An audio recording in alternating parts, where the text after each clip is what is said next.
Position हासिल की है। 2 बच्चों ने हमारे अंशु और नीतू, इन दोनों बच्चियों ने 90.8% स्कोर किया है। कॉन्ग्रेचुलेशंस बेटा।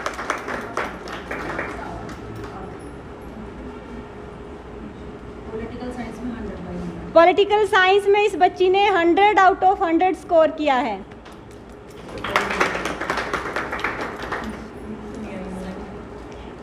सेकंड है अंजलि, इस बच्ची ने 89% स्कोर किया है। कॉन्ग्रेचुलेशंस बेटा। एंड थर्ड है प्रिया, इस बच्ची ने 88.6% स्कोर किया है।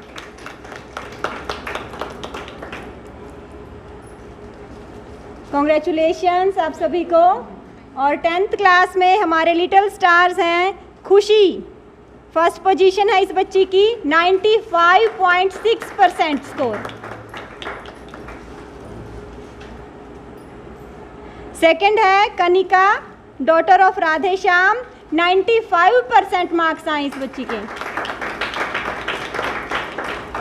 Third Deepika, daughter of Vinod, 93.2% marks obtain किए इस बच्चे। सारे दर्शकों ने प्रियंका को हाड़ की राम राम। और आज पहुंचे हैं ROE senior secondary school Hasanpur में।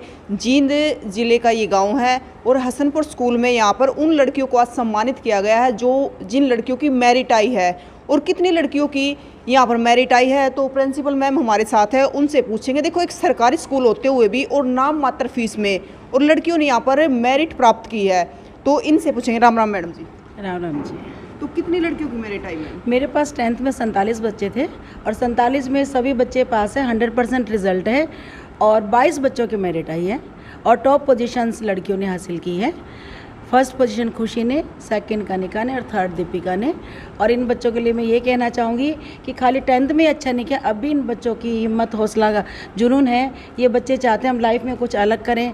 नीट की तैयारी और जेईई मेंस की तैयारी भी ये कर रहे हैं, स्कूल में रह के कर रहे हैं। कोई नॉन अटेंडिंग नहीं है बच्चा, सभी स्कूल में रेगुलरली आते हैं और इन बच्चों के सुखद भविष्य के लिए, उज्जवल भविष्य के लिए मैं कामना करती हूँ। इसी तरह से +2 में ये हमारी बेटियाँ हैं, फर्स्ट नीतू और अंशु, और इनमें से एक लड़की ने 100 में से 100 नंबर पॉलिटिकल साइंस में लिए हैं और इनके टीचर बजिंदर जी, उनको मैं बधाई देना चाहती हूँ। बाकी सारे स्टाफ को भी।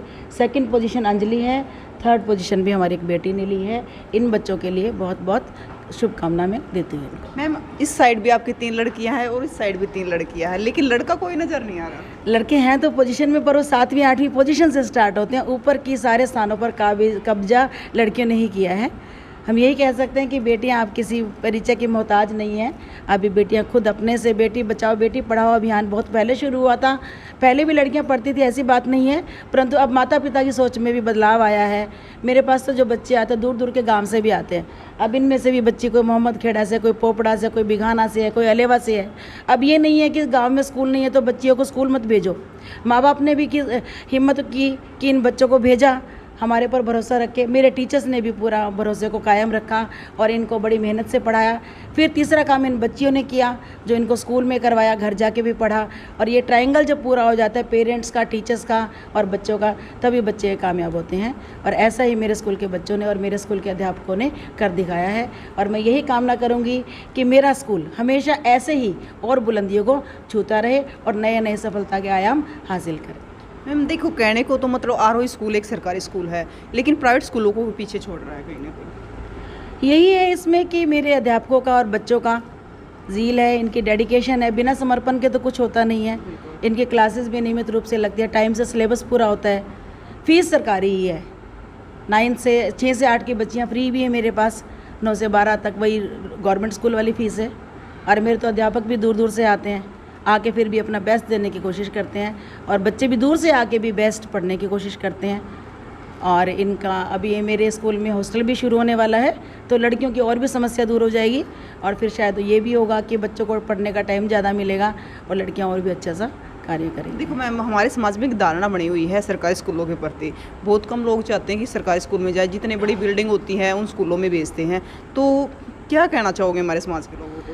नहीं, मेरी तो, मैं जहाँ तक अपने स्कूल की बात करूँ, बिल्डिंग में कमी नहीं है, इंफ्रास्ट्रक्चर में कमी नहीं है, सुविधाओं में कमी नहीं है, जज्बे में कमी नहीं है और जितने सरकारी स्कूल के टीचर्स टैलेंटेड होते हैं, सारे डिग्री, प्रॉपर डिग्री होती है, प्रॉपर उनके पास एक्सपीरियंस होता है, एक्सपीरियंस के बाद सारी तभी आते हैं वो स्कूल में।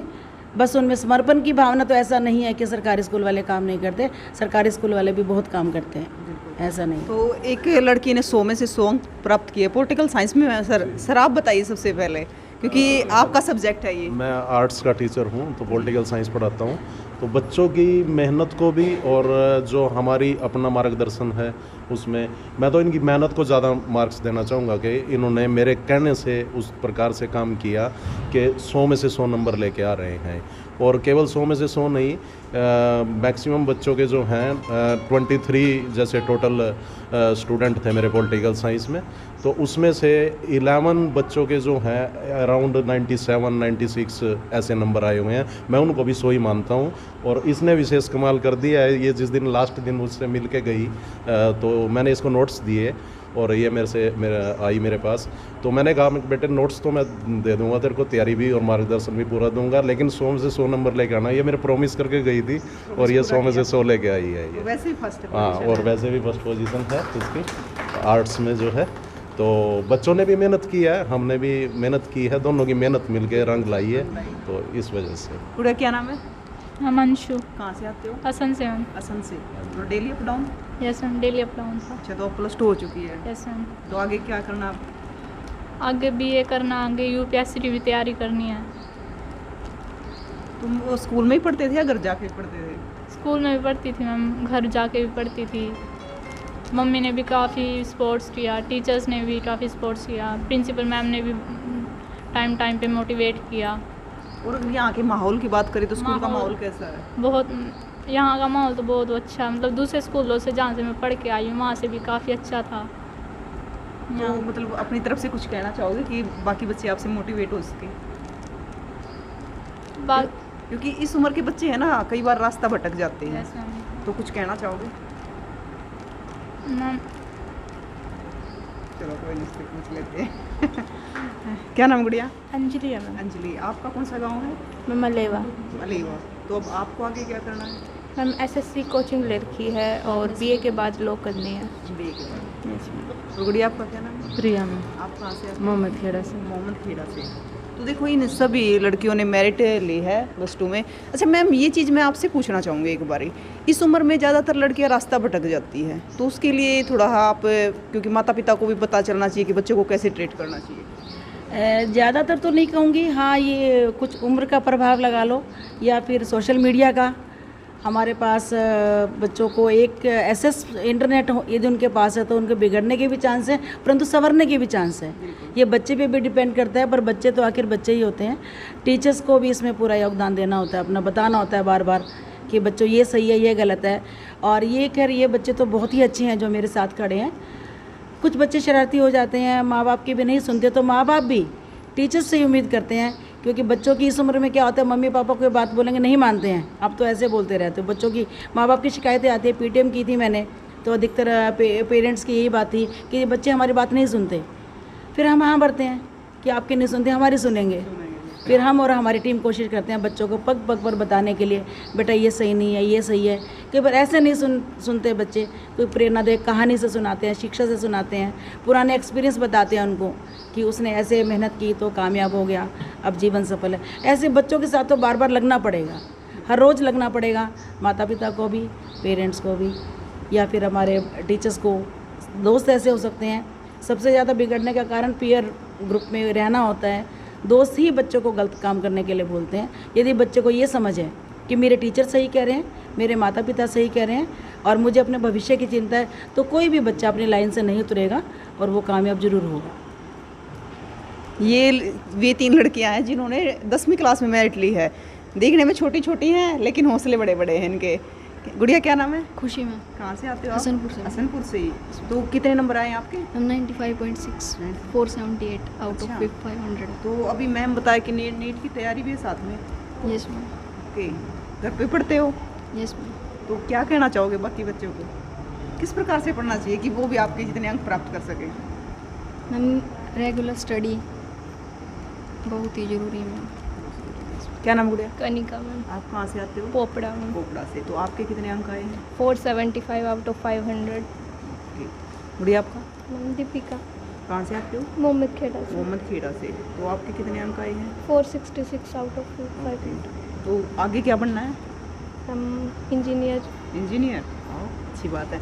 तो देखिए ये जो पूरा स्टाफ आपके सामने है, इन सब के पीछे इन्हीं का हाथ है। और एक सरकारी स्कूल होते हुए भी यहाँ पर लड़कियों ने मेरिट प्राप्त की है और आज उन्हीं को सम्मानित करने के लिए ये जो प्रोग्राम है ये रखा गया था, क्योंकि ज़रूरी है बच्चों को सम्मानित करना भी। उनसे उनका हौसला और भी बुलंद होता है, उनको देखकर और बच्चे भी आगे बढ़ते हैं। तो आरओई पब्लिक स्कूल के बारे में आपका क्या कहना है? जो यहाँ पर प्रिंसिपल है ममता शर्मा, क्योंकि कहते हैं कि जब इंजन मजबूत होगा तो डिब्बे अपने आप ही मजबूत होते हैं, तो प्रिंसिपल मजबूत होगी तो टीचर सारा स्टाफ अपने आप काम करेगा।